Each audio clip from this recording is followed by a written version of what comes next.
All right, we're here with Jerry Hollendorfer, who received the news that he's been elected to the Hall of Fame as a trainer here in Northern California, and for all his accomplishments throughout the country, and for a tremendous record where over the past dozen years he's been among the tops in the country in earnings, and over the past 24 years he's been in the top 10 in total wins. What was it like when you received that phone call, Jerry?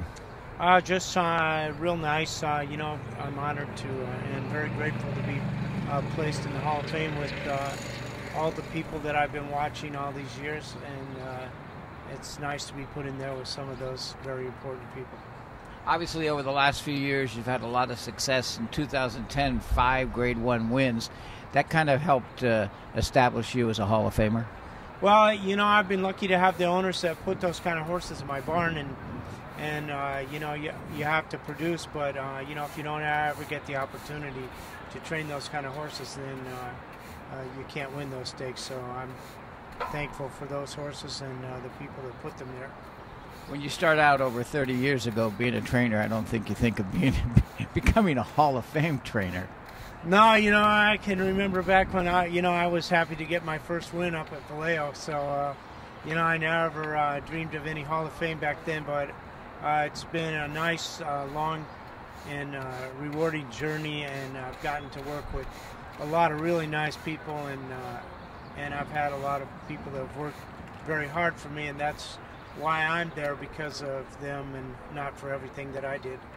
Obviously, it doesn't start with blind luck, because some of the champions that you've had, like Light and Blind Luck, Event of the Year, King Glorious, but there were the days when you were a claiming trainer, and one of the horses that put you on the map in the claiming business was Novel Sprite. Novel Sprite, my first real important horse and my very first stakes winner, and I got her right here at Golden Gate Fields, and my partners were Bob Wong and Lee Tucker. Bob is gone now, but I love him and remember him well, and so that was one of my first important horses, and I'll always remember her for sure. What have you learned over the 3 decades of training? How have you become a more successful trainer, let's say? Obviously, one answer would be working with better horses to win the stakes races, but you had to learn along the way something about the animal and maybe how to run your operation. Well, our business, and I think probably a lot of other businesses too, although this is mine, but the longer you're around and the more you concentrate and the more effort that you put into it, the more you can learn about your trade or what you're doing. And horses, I keep learning every single day, and if I don't know something, I'm not afraid to call up one of my friends like Tom Roberts or Bob Baffert and ask them what they think about something. So you can learn every day, and people learn from each other in this game. You can never know everything for sure. Well, Russell Bayes made the Hall of Fame, and he hasn't retired and slowed down. Do you plan to get that rocking chair out, or are you just going to keep going? Nah, I'm one of these guys. I'll probably be here till the bitter end. So I love it, and I don't. I've got some years on me now, but I don't feel like I've slowed down that much. And matter of fact, I'm doing more now than I've ever done, and I'm enjoying it. It gets a little taxing once in a while, but it's worth it when you can do things like win stake races and then eventually get into the Hall of Fame. Well, you're training quite a few horses here at Golden Gate Fields. You have a lot of stars down in Los Angeles. And then the other day I ran into you at Pleasanton, where you were watching your 2-year-olds, the Horses of the Future, workout.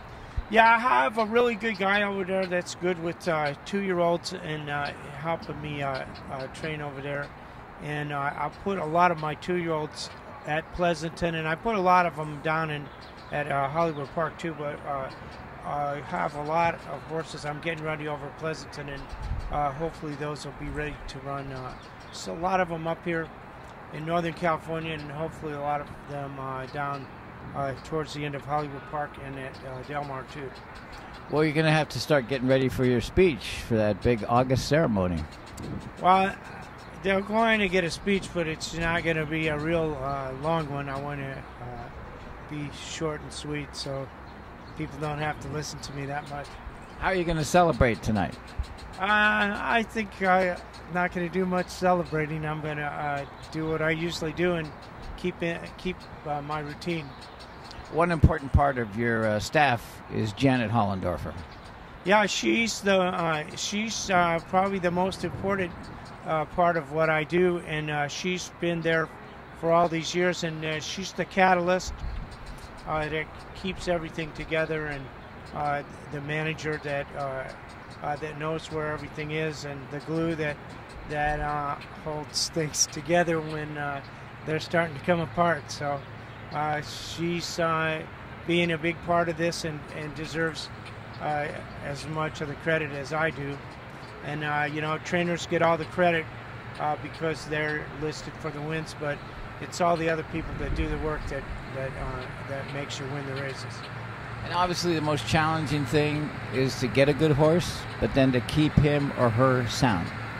That's true, and you have to constantly work and watch your horses every day, and we try to do that, and we do very well at it sometimes, and sometimes some of the horses get hurt, but we try to deal with that as best we can.